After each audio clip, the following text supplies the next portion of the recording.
Well, everybody, I'm so excited because today I get to have a conversation with Dr. Solomon Leong from Hong Kong, and we met at the AIFD symposium. And I have been ever since we met back in July. I've been like looking forward to having a conversation with you. So welcome. Hi, Scott. How are you? Great, thank you. So Thank you for the invitation. absolutely. And so I know I mean this with all sincerity. You had the longest bio I've ever had any guest send me with all with all of your awards, with all of your speaking again. I mean, I was just like, oh my gosh, I feel like I have a true celebrity here today. And so I'm thrilled. One of the things that I always like to start with is just kind of how did your journey begin in the world of flowers? And I can't wait to hear the story. Yeah, it's rather my story about flowers is more like a story of opportunities and circumstances rather than anything that was engineered or planned. I've always been into flowers and gardening since I was a kid because my mom was a flower arranger in the church. Oh, And yeah, and every time she goes to arrange flowers, she as a baby, I was just put on one of the benches on the church and watch her arrange. So I think that's how I sort of got the DNA from her to begin with. I think since very young, like 2 or 3, I watched her doing all the flowers, and I just got absolutely fascinated and mesmerized, just watching her just sticking a few bits of colorful blobs into the flower foam. And then after a while, it came out like these gigantic arrangements. So I was like really impressed. And I always like following her to all these parks and seeing all the leaves and all the colors and everything. So I think it's always been sort of a part of me. And sure. yeah, as I grew up, I went to the UK to study, and then I went to the Chelsea Flower Show, just as a spectator, just to watch, just to see. And then I saw an advert like saying a flower school, da da da da da. Well, we teach absolute beginners. I think I was in A levels. I think that was like before university. I was like a student, and then they were teaching student classes and stuff like that. So I just went to some of these classes, Okay. and and then I just kind of went on and on and on and on. I went into gardening. I really was fascinated with anything that grows. I planted anything, anything I can get my hands on, like Uh-huh. narcissi bulbs and rose cuttings or whatever people give me. I just shove it in the garden and see whatever grow. And then I just kind of like this passion just grew and grew and grew and grew. It has nothing really to do with my degree or my subsequent degrees, because what I did was cultural studies. Is about like how to write communications and sociology and stuff like that. That's what I did in my university. But Really? and then yeah, and popular culture and how we kind of communicate with other people with keywords and stuff like that. That's what I did in my university. But it turned out what I did in my university and my doctorate actually helped me to communicate, or maybe effectively communicate with what I ended up doing, as a flower designer. So it kind of like come around like a big roundabout, back to help my business as a floral designer. But back to my floral designer, I just kind of like developed very organically. I went to different school to study. I went to Chelsea Flower Show, and then when I came back to Hong Kong, I went to study with a teacher from Hong Kong. That was, I think it was like first around the first few years when they had the AIFD examination. It was Sure. like back in 2002, I think. and that's when I did my AIFD. I think I was just graduated not long, after my university then. So after that, graduating, like getting the accreditation, and then I just started my own freelance, and then it just developed organically, really organically, and then here I am.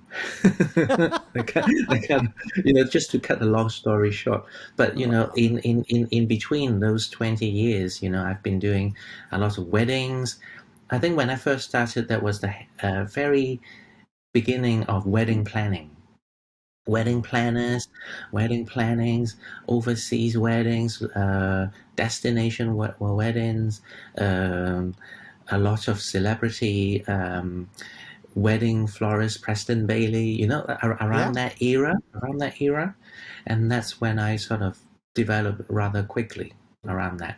We did some local celebrity and Chinese celebrity weddings, and then afterwards, I think in 2012 or 14, around that time, we started to develop sort of like a training and education kind of wing of the business, and then it somehow took off because we saw that there are lots of people who really like to get accredited. They want to get accredited.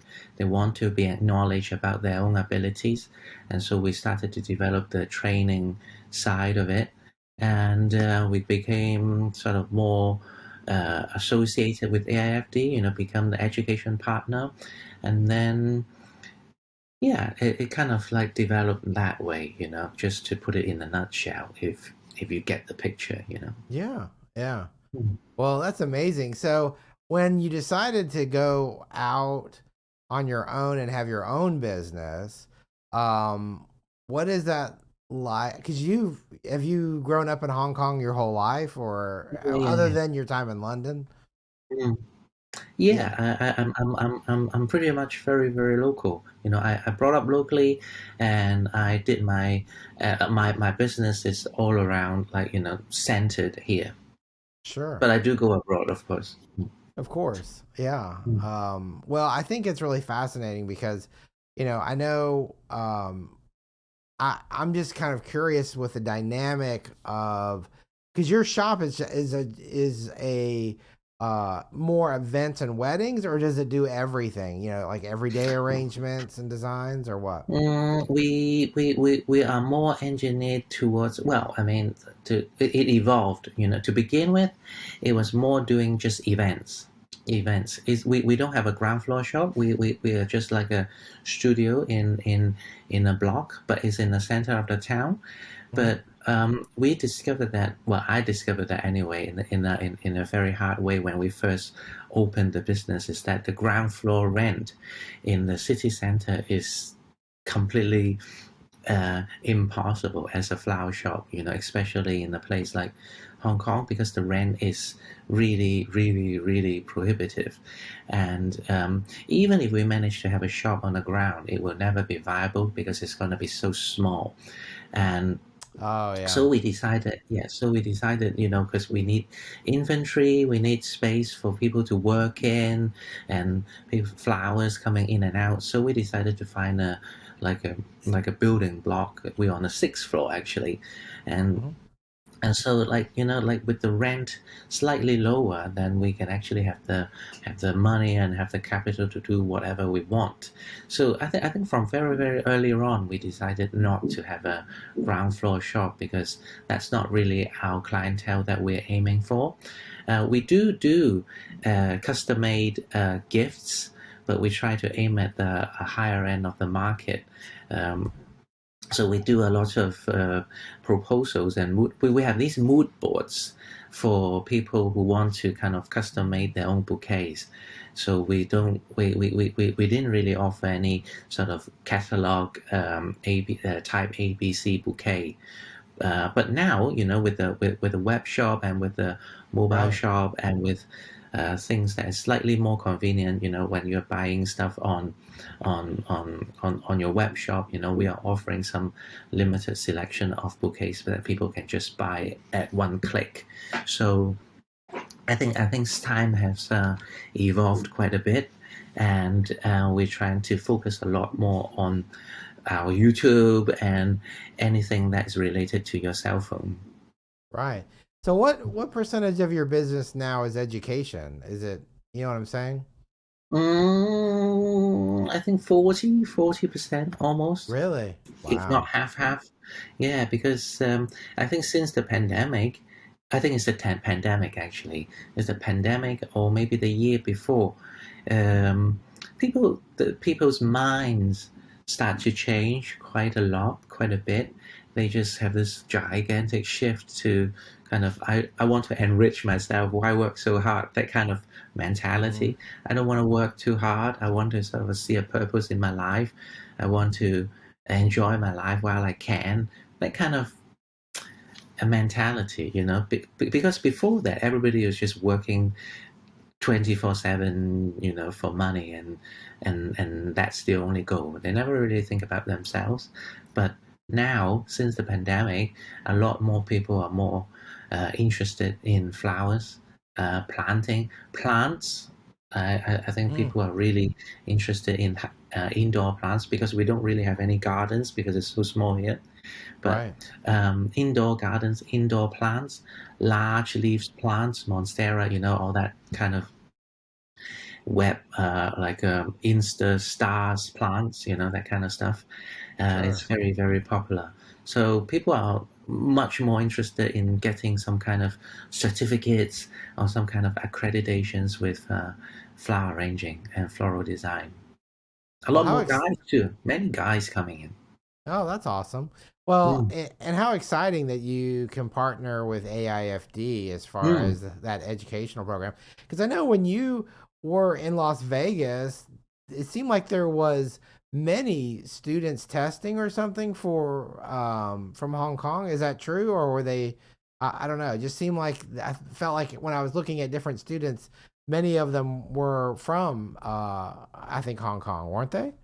mm. I think the Asian kind of Asian population of Mm-hmm. people who are going to AIFD to get examined or tested is very significant. I think it has to do with the fact that a lot of Asian students like to get certificates. I don't know. Probably it's an obsession. Like they might not be professional. They might not be professionally a florist. They might not be a florist by profession, but whatever they do, whatever hobby they do, they take them seriously. So, uh, being accredited by AIFD, the most professional institution in the industry, is Yeah. actually a way of acknowledging their ability. Like they put in the time, they put in the work, they bought the air ticket, they pay the money, they spend the they spend the fortune to go to another country to take the exam. They want to see their ability is being ascertained. So I think it's actually a biggest is a big part of the Asian mentality. Sure, sure. Well, that's it was incredible, and I was happy to see that. Plus, I feel like you're right in a way. Um, you could tell. I mean, like they really do take it seriously. I mean, it was just I don't know. It just sort of warmed my heart to think how the commitment, the sacrifice to come here and to do that. I mean, it just really speaks volume to their desire to get to that next level and Yeah, to be it's there. actually quite a typical Asian thing. It's like once you decided to do something, you need to stick to it, commit to it, put in the hard work, make the sacrifice, and then you will get there. That kind of mentality, I think. Sure. Yeah. So you see Sure. a lot of people, after 20 years, after 30 years, they're still at the floral art. So I think AIFD, with their yearly symposium with all the new designs and new designers and new contents, is actually providing a lot of artistic stimulation for all of us. Yeah. Well, it's interesting you say that because I was kind of curious. I don't always ask this question, but I was thinking, like you said, a lot of people there don't have big gardens. They don't have a place to necessarily plant things or have these things. And so I'm curious, what inspires you, like when you are trying to, I mean, because you had an amazing, if you have the opportunity to see any of the beautiful work he created from stage in Las Vegas for AFD, it was amazing. And you just think, what inspires you in your creativity? Um, yeah, it's a very good question, actually. What really inspires me in my creations is actually space. It might sound a little bit strange a concept because, like, I was studying in the UK, where I get a little bit more space than I do when I'm in Hong Kong. And then when I'm in Las Vegas, the sky's the limit. I can do as big as I want. That So was crazy. it's actually space, like when I'm in a small space, I try to maximize my design in order to create this illusion of space. Maybe I would do something that fits in a place, but it makes the place looks bigger. That probably will be my primary goal. But if I'm in a huge space, I would try to create something that draws people's attention to that particular arrangement, so that to give a structure to the space, if you know what I mean. So I Yeah. think space in terms of my designs plays a very important role in how I conceive my design. But then, of course, I think culture is a very important element as well, because I see every time I'm in Europe, or maybe every time I'm in Japan, or maybe in China, or maybe in the US, everybody think maybe when they're approaching a different design, or maybe approaching different style of design, they approach it at a different angle, if you know what I mean.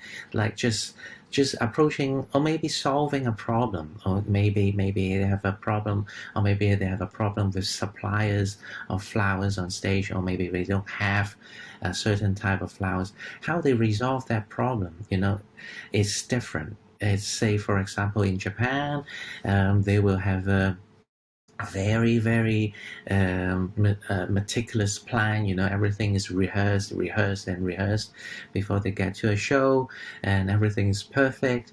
But while maybe in the UK, when I'm going there, a lot of the time you need to go to the garden to find inspiration. You need Mm, to go to other people's gardens, or maybe you need to go to see a garden to see what's in season. They like to use a lot of local seasonal products. right. But in the US, in AIFD, of course, you've got the most fantastic sponsors, and everything, everything is in abundance. So we don't really encounter any of the problems, and we have a lot of friendly people. And that really what struck me when I went to the AIFD, is that every time I'm in America, or maybe in different shows and stuff like that, people are very open, and people are very selfless, put it that way, Mm. especially in AFD. I probably mentioned that during the show, is that they are there to share, and they are there to help. And I was particularly impressed with these people who volunteered to help me, and those volunteers, they actually they how do you describe that? They bend backwards just to help you, just to move that like 2 tons of the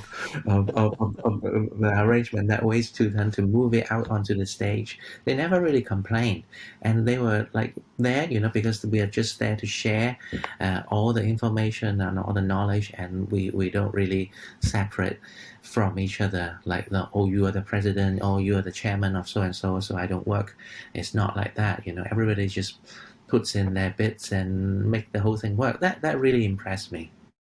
Yeah, it did me too. That was my first full symposium, and it was so funny because I know I've shared this before on the podcast, but Mm. I I was trying to understand a lot of the people that were there for the first time were volunteering, and I didn't quite understand, like, but you're missing the programs from stage and different things like that. And I think once I had the opportunity to get back there where the volunteers were and where the designers were creating, and I'm like, okay, so now I totally get this, because what an Mm-mm. opportunity to learn from you firsthand directly, to help you do whatever it is you need done. And just the incredible international designers you get to meet and work with and see different techniques and styles of design. And I mean, it really is an amazing, it is a total give, two-way giving street, I think. And that was really an amazing thing. I have to admit. Yeah. Yeah, And and then, and and and yeah. mm, yeah, and you don't really experience anything like it or to this extent anywhere in the world. I can attest to that because it really is quite a like a crucible, call it that way, a crucible of ideas and a crucible of flower friendship. I think that's really, yeah, it really struck me. Yeah, because at one point I actually was asking one of their volunteers, I was saying that, do you really get paid or do you not get paid doing all this hard work? And she was saying, no, I'm volunteering. That's what volunteering means, and no pay. So I was like, wow, that's really, and then she said, I don't mind, but because they actually get to see a lot, like behind the scene, and see like how your design process is going on in your mind. I think that's the most invaluable things, because different designers have different ways of thinking through things, or putting together things, and I think that's the magic of a show like this, the AIFD Symposium, and that's the magic of flower arranging. How you materialize some image in your mind into something that is tangible. Yeah. And Well, that's the magic of and I think flowers. back, well, and I think back to what you created, and you were using a lot of, I don't know if the right term, maybe hardware or different Mm. things that you were bending and curling and painting, and to create these florals that were woven in into literally a sculpture in several of the cases. And but that's what I'm saying. It's like, when you see that kind of, I just had to ask this. When you see, was it some kind of a pipe that you were using? Was it plastic? I can't remember if it was plastic or aluminum or something, but there was a pipe you used, and I'm like, are you do you see this pipe and think, oh wow, what can I do with it? Or do you envision something and you're just looking for the medium to do what you want? You know what I'm saying? It's like there's two sides of that. Yeah, it's rather chicken and egg kind of a thing. It's um, Uh-huh. it's sometimes like you derive an idea from a material that you see, or maybe you have an idea first and then you find the material to suit. It's For me, it happens both actually, sometimes, or maybe it happened both ways at the same time. But with the aluminum tube that I've used, is that I actually was playing around with it, because actually it was like an electric cable duct to Oh, begin okay. with, there in the hardware store. And that's why, when I'm out of inspiration, the first thing to go is just to to go to your nearest hardware store. I think it's See, that's it's what I it's was wondering. I was wondering if that might be the yeah, case. let's just I go to love the that. tile section and, maybe something. Um, so the cable thing was, is light, and it's strong, and so I thought, like, in my mind I wanted to create something that is sculptural, and then that was light and airy, and so I was looking for something that was strong enough to support my structure, but not obtrusive or not too chunky to take away that light feeling. So I just have this small, like a cloud of idea in my mind, and then I just kind of steer myself towards different aisle of the hardware store. So uh, sometimes same as when I go to a flower farm, or maybe go to a wholesaler, and places like that. I just have this idea, and then I just kind of generally go towards that direction, and that usually will become very it will usually it will come out fruitful.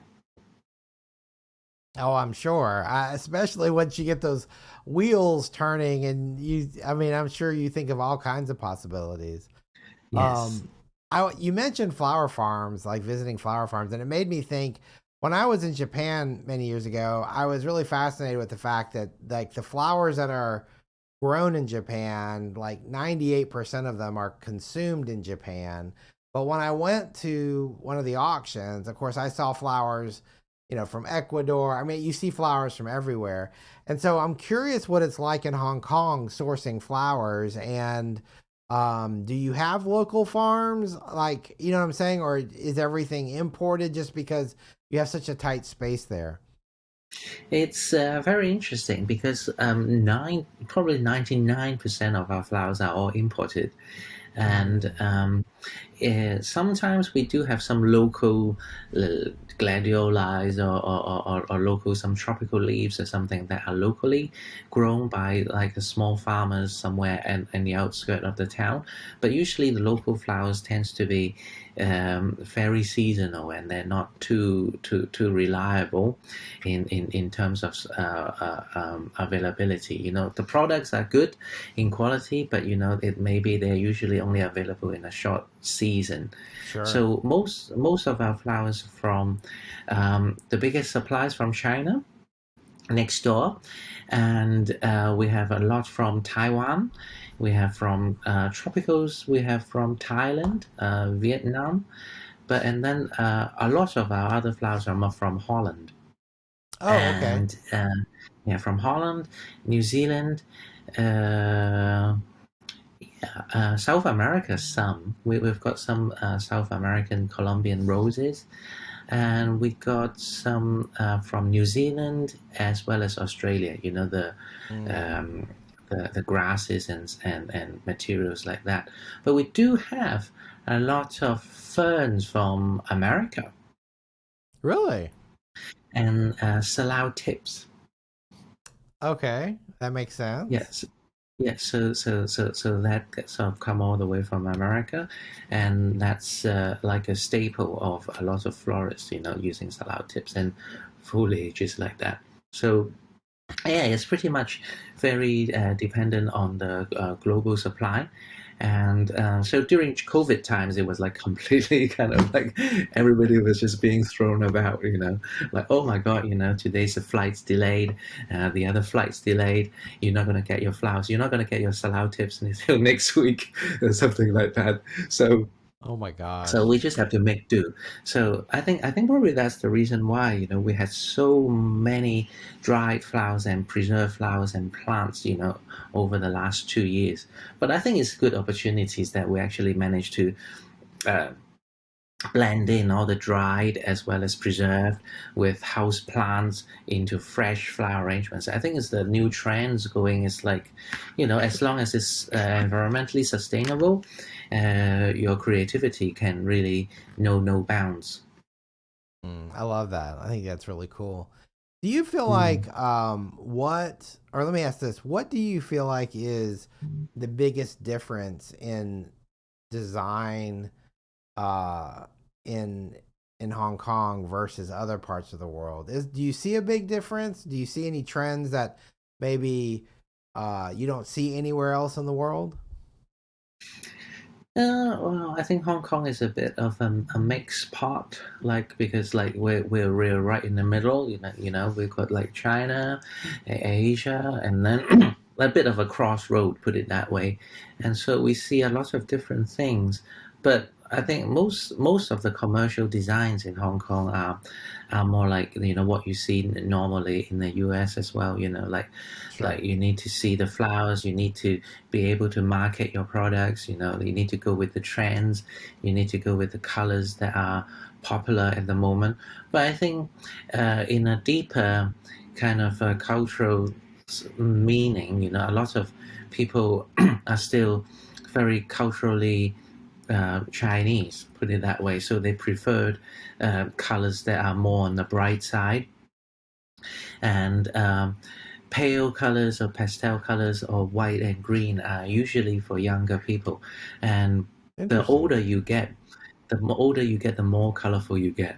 Usually that goes along the kind of the trend. So like you never Interesting. give people, older than 40 years old anything that is of a too pale in color. Like if you give them a bouquet, they usually prefer it in a more colorful way. And also we have a taboo. We've got lots of taboos when it comes to numbers. Never give numbers in four, in not never four stem of roses, or never four stems of flowers, because it rhymes with death. And never give them seven stems of anything, because it rhymes with death.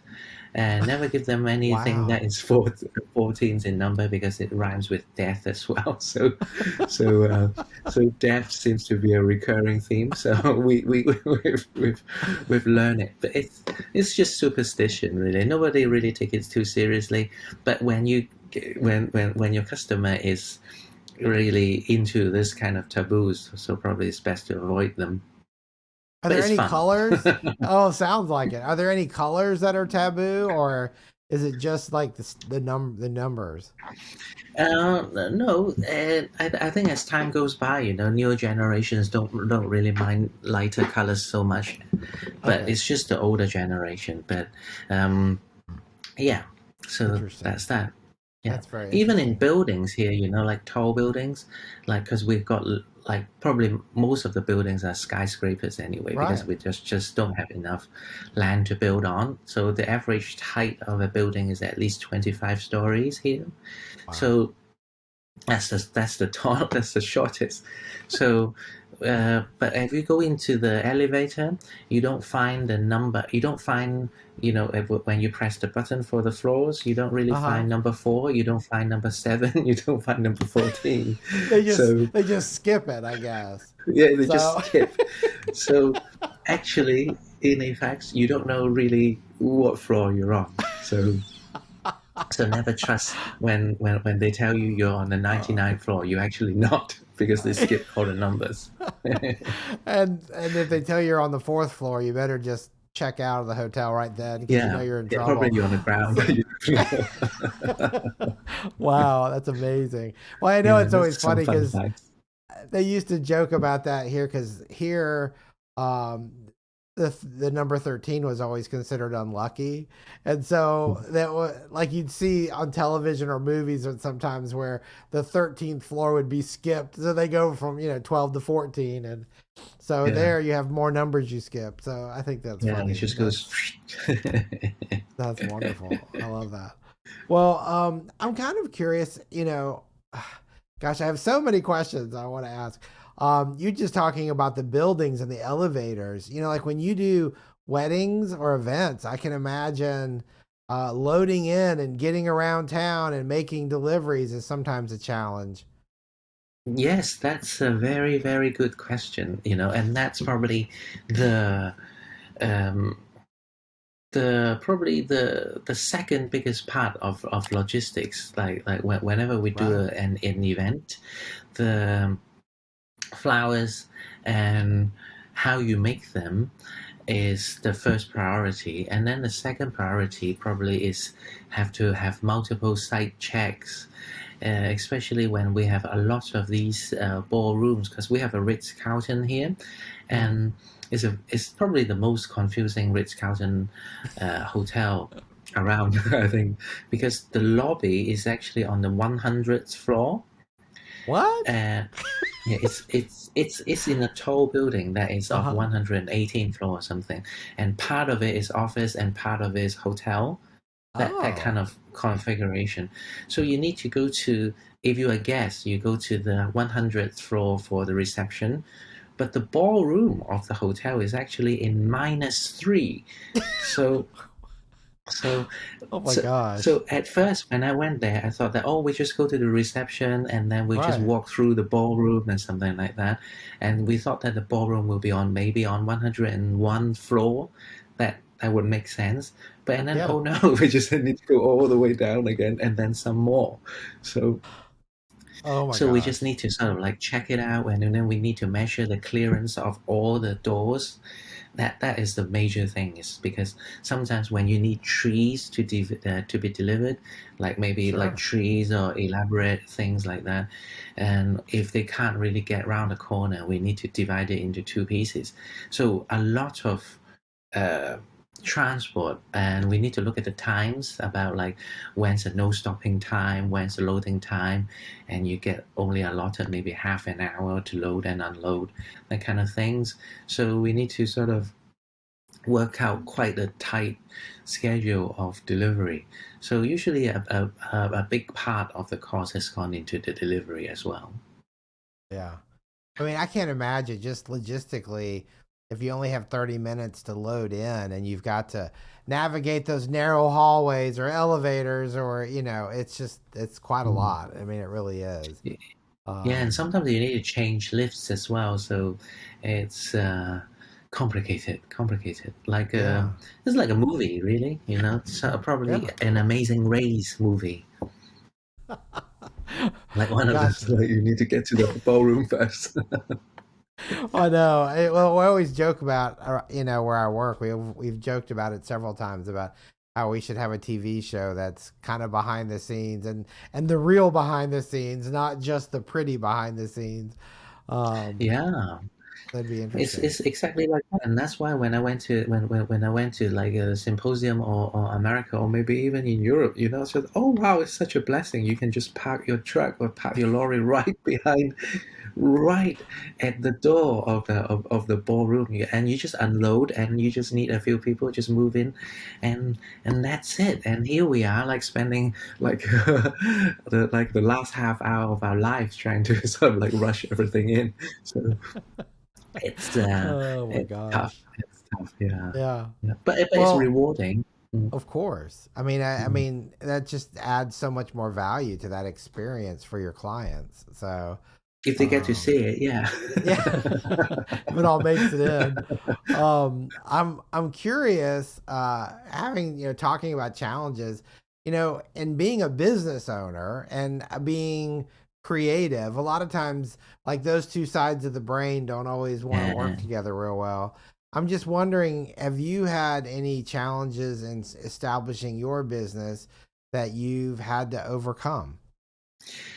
Yes, I think a lot of the times it's like the mismatch of like, because when you're the customer, because we do so much of these custom based products, like say I want a bouquet that is grand and beautiful and in blue, but what you have in your mind, or surely the client will have an image in their mind what is grand and what is beautiful. Right. So it's actually my job in order to sort of like find the image to match what he has in his mind, which is difficult a lot of the times, as you don't know the client and you don't know where he's coming from. And so communication is very, very important. So we usually have a lot of mood boards and a lot of chats just to get to his mind and what he actually want, how specific actually is his picture. But a lot of the times we're successful, but a lot of the times like we manage to miss actually what he has in mind. So I think a lot of images reference are necessary. So we learn it. I think the first few years, really need to be uh, on pause with what's going on at the moment in the world of fashion, or maybe in the world of Hmm. interior design. Not only just flowers, but in fashion as well. Because a lot of the time, the client just come in with a picture with just the colors of maybe the season's clothes or something like that, and you need to match that with flowers. So I think we need to be in touch with so many different areas of visual design rather than just flowers. And then we'll need to be able to provide what's on trend in terms of flowers in order to match what they have in mind. So I think that's the key in order to be more outstanding, uh, and compete with your fellow florists or maybe your fellow competitors is your knowledge about what's Hmm. going on at the moment and how you can actually fit these plants together to an amazing effect which fits the client's image in their mind. I think that's probably the key, and more importantly too, not just about the price. Of course you can give a more competitive price, but I think you need to give them value, or maybe you need to give them what they think of as value. Sometimes maybe it's Hmm. just tips, or maybe some kind of combination. Oh, you can mix this and this together, or maybe you can mix a caladium with a bromelia, and then with a rose next to each other. That's a novel combination. People never thought about that, but actually it works, and you need to give reassurance to the client that it actually is a cool thing to have this combination. So there's a lot of communication going on, and I think especially with economies and like very changing economy times like now, I think building the bond between you and your customers is very important. Hmm. Yeah, I can totally understand that. And Mm. and too, it's interesting because it doesn't matter, I guess, where in the world we are. It's trying to just listen and listen and listen because they don't always speak our language, right? I mean, our customers Mm. don't because they're not immersed in all of the terminology and colors and things like that. And that's interesting. And I love the idea of creating these mood boards and images and how just to navigate that. I think that's really awesome. That's really good. Yeah, because a lot of the time people can't, they just don't really have the time, or maybe they don't have the patience to go through all the terminology. It's Yeah, it's a different planet, put it that way. It's like Yeah. maybe we think that we are on Earth, but and then they're on Mars, but and then actually they're on Earth when we're on Mars. I don't know, but it's a lot of the time it's just trying to find a common ground where we can communicate with each other. Yeah. But um, I think they appreciate that we're more on the artistic side. Otherwise they won't be able, they won't find us. Otherwise they just go to the supermarket and buy a bunch. But if they find a floral designer, they find some qualities in us that they think that is of value, and so we need to amplify and try to sort of like magnify what we can offer to them, Mm. and try in a way to communicate with them, or maybe to give them knowledge so that they can be uh, somehow educated in flowers, and probably they know that, oh, I didn't know that flowers can do things like that, and now I Right. do. And so it's actually a good and a win-win situation for both of us. Well, it's funny you say that because I think back to, a lot of times being an AIFD designer, there's certain artistic elements that that that you're known for, just generally speaking, that AFD designers are known for, and just how they incorporate these organic materials in very artistic ways. Mm. Do you feel like, I know in different, when I've heard feedback, sometimes people are more successful executing those kinds of creative designs, and and maybe it's how they sell it or how they communicate with their clients. Do you feel like that's something in your shop that really resonates with your people? Like they come to you for that kind of artistic, I don't know, like design work? Or, I mean, obviously that's kind of not a fair question because I know everything you do is going to be artistic, but I guess I'm referring to more contemporary artistically speaking rather than organic art. Does that make sense? I don't know if my question's clear. Do you mean people understand what I'm doing? Oh, Okay, oh, so what this is the oh. beauty of this is we will cut this out, don't worry about it. So now, okay, Okay. so yeah, so what I'm thinking about, and again, we may edit this out, but it's, you know how like a lot of times you'll see leaf manipulation, or you'll Right. see, structures like, made out of sticks and things like that, Right. that add a lot of value to a design work, but Mm. I don't always know that everyone appreciates that, if that makes sense. So that's where my question was Okay. going. Does Yeah. that make Yeah. sense? So, yeah, that's. Okay. So I tell you what, why don't I try asking my question again now, and we'll chop the rest out, and then we can see, because I'm just thinking culturally.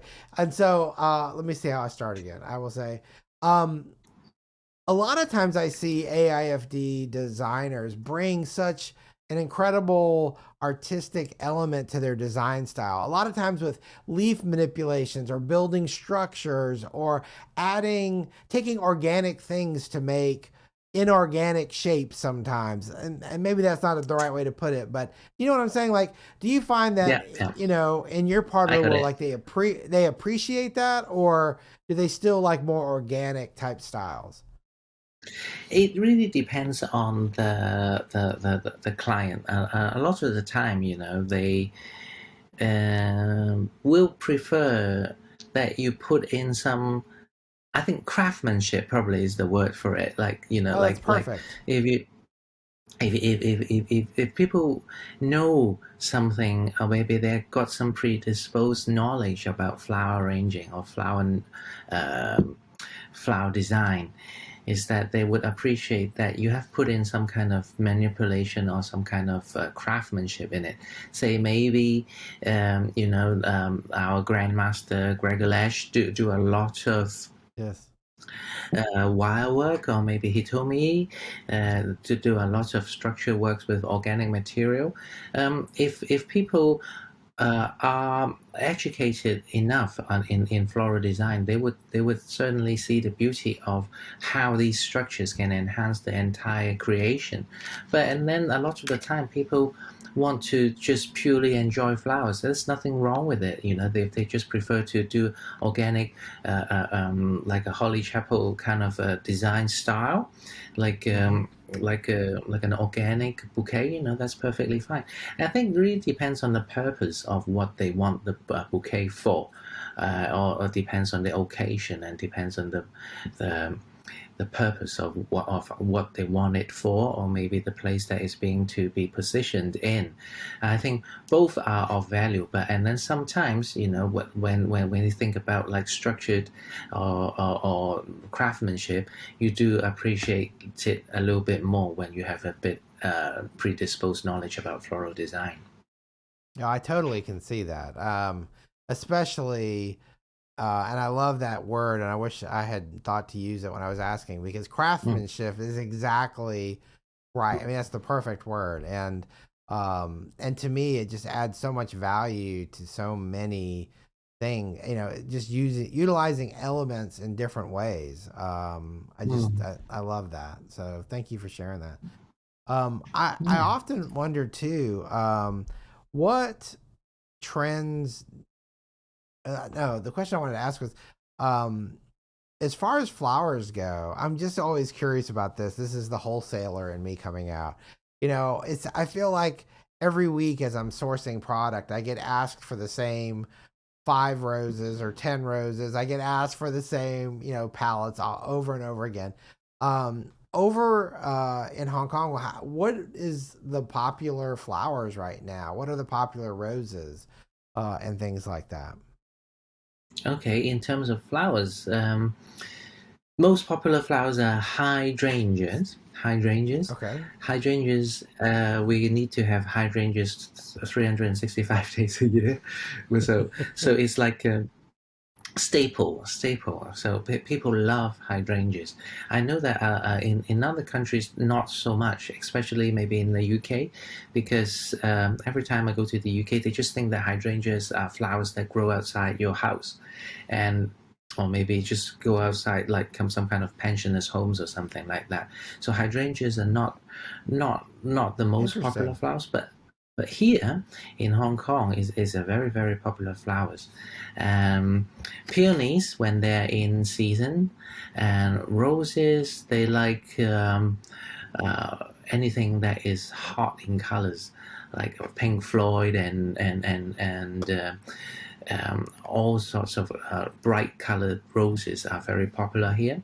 Garden roses, yes, is more popular with a younger crowd, or maybe it's more for specific purpose like weddings or birthdays. They go for David Austin and some more like the Princess series. The Princess series You're right. of roses. And then, as with the rest of the world, people follow a lot of Instagrams pictures. So whatever the Insta trends is going, like with all the dried palm leaves, and with all the pampas grass, with all the homegrown garden cottage plants, it's all popular as well. But then again, because we're in a subtropical area, these dahlias and all these temperate plants are not lasting as well. So you see a lot of mixture between tropics as well as temperate plants together. Mm. Well, that makes sense, and I always love the combination of those two things, because I think sometimes we don't do that enough here. I wish we did more of that. That's really We interesting. have loads of anthuriums, by the way. Like anthurium probably is another staple that you just see everywhere as house plants, as garden plants, because they grow outdoors as well. And anthurium leaves manipulation we do a lot, and all sorts of anthurium, and you basically can't miss it. Sure. Like, What about orchids? Because I would think orchids would do well there too. yeah, orchids, phalaenopsis. Phalaenopsis is a plant that is ubiquitous. You just see it everywhere. And it's relatively, it used to be a very elegant plant, but now you see it everywhere. And it's indigenous, put it that way. Right. Phalaenopsis and Cymbidium, Dendrobium, dancing ladies, all of these are very native. So we incorporate a lot of these into our plants. But I can tell you what, another popular plant here is tulips. Tulips are very valued here. Yeah. But because it's so hot here, people like it's the reverse, like when I was in the UK, everybody wants birds of paradise, but when I'm here, everybody wants tulips. So It's what we can't have is what we want. That's the way it yeah, works, I yeah, think. yeah, yeah. So like like we're here like 32 degree today. We want tulips. That will That's last like right. 2 days or something. Yeah, Oh my gosh, that's yeah. amazing. Well, And dandelions. yeah. Dandelions are very strange. Dandelions probably you would consider it as a weed. Okay, so I have my own fascination with this flower. So go ahead and finish what you were going to say. Oh yeah, dandelion. We have them in preserved dandelions, like not just the flower, but with the seed head. We have them Okay. preserved. Okay, so I have been obsessed with that, Oh, you and have? oh my Mm. gosh, yes. And so I think one of the most dramatic Instagram posts I ever posted was I was sharing, resharing a designer in Europe somewhere that Mm. had done an entire bouquet of those. And Mm. then I've even seen like in Germany, like whole installations with those seed heads like hanging from the roof like a cloud undulating. And I'm like, who grows these things? I'm like just curious about that. And so to hear that you have those, I'm jealous now. So um Oh, it's I think there's a special. It's a preserved technique to preserve those yeah. dandelions, and we sell them as preserved flowers, and it just came like that. It came in a box. It's just like yeah, and then we can buy them as young, not yet flowered stem, like a bud. Yeah, Really? because dandelions edible. Right. Yeah, dandelion's edible, I think, and sometimes you can mix it in some kind of like a herbal drink with dandelion. Okay, leaves, that's I think. pretty neat. Yeah, yeah. Yeah. Because I mean, I've heard of even making tea out of the dandelion Yeah, yeah, foliage and yeah, yeah, stuff. yeah, yeah, yeah. So, So, yeah, so I that's think amazing. dandelion is a good thing, and just making a weed or any kind of unlikely plant materials, just to create new creations, I think is very welcomed here as well. People are fairly open minded, put it that way, other than the numbers that they have for taboo. So I think I love I that. think they're pretty open minded. Yeah. Well, I always like to end our episodes by asking an advice question, and of Right. course, it can be anything what means a lot to you, or just something you'd like to share with our listeners. Yeah, I think probably it's to do with perseverance. I think probably it's sometimes, I learn it from my experience, because like I have been in the industry for a while, so it's like, and anything that you tried that failed is not necessarily your fault. Like, because like, say, maybe Hmm. sometimes we try to launch a product and that wasn't really received very well. Probably it's nothing to do with the product.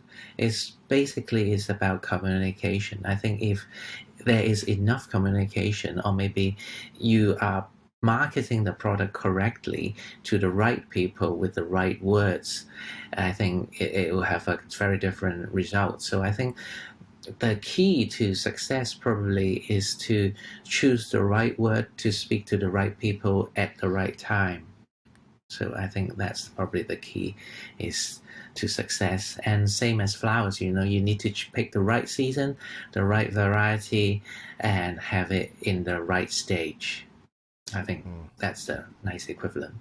Yeah, I love that. I don't think everyone's ever shared that before, but Mm. I feel like you totally shared something that I know will help a lot of people. So that's really great. I think, and it's so true. It's like sometimes, and I think it gets easier the more experience you have. Do you agree? Uh, Maybe not. yes, yes.